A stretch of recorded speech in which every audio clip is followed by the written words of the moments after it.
Thank you so much. আরে আজকে plunder হয়ে গেছে মানে আমার সাথে।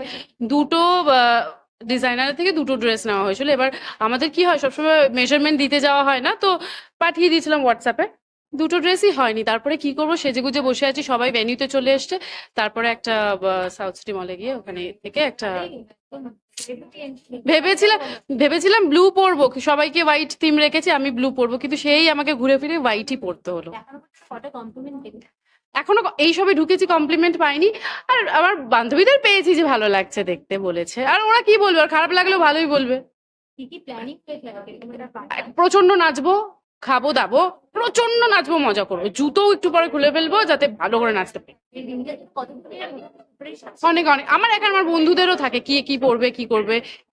আর মানে আজকে সন্ধ্যেবেলা থেকে যে প্রকারে আমার বাড়ির লোকজন, মানে আমার বোন বন্ধুরা এমন ভাবে সাজাসাজি করছিল, আমি বলছি এটা ভাগ্যিস জন্মদিন, বিয়ে হলে মনে হয় ওরা 10টার আগে মানে 12টায় পৌঁছাতো। বিয়ে হলে কি করতে আমি জানি না, ভাগ্যিস আর একটা বিয়ে করবো না। হ্যাঁ হ্যাঁ হ্যাঁ সবার, আমি কেক আনিনি, আমার তনুশ্রী কেক তুলেছে, মানে সব মিলিয়ে মিশিয়ে সবকিছু সবাইকে নিয়ে আমি এনজয় করতে চাই আজকে।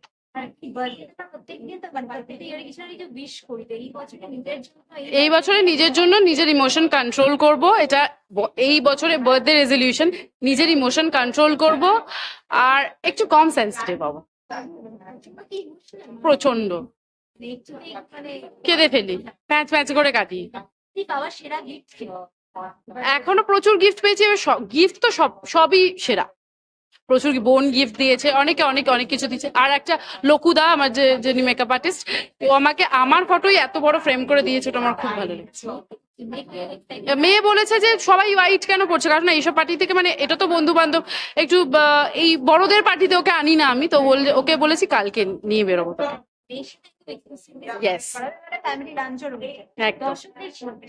দর্শকদের বলবো আমাকে যেভাবে ভালোবেসে এসেছেন এতদিন, এভাবেই ভালোবাসবেন আমাকে, আশীর্বাদ করবেন বড়রা, আর ছোটরা অনেক অনেক ভালোবাসা দিও, আর আমার পাশে থেকো।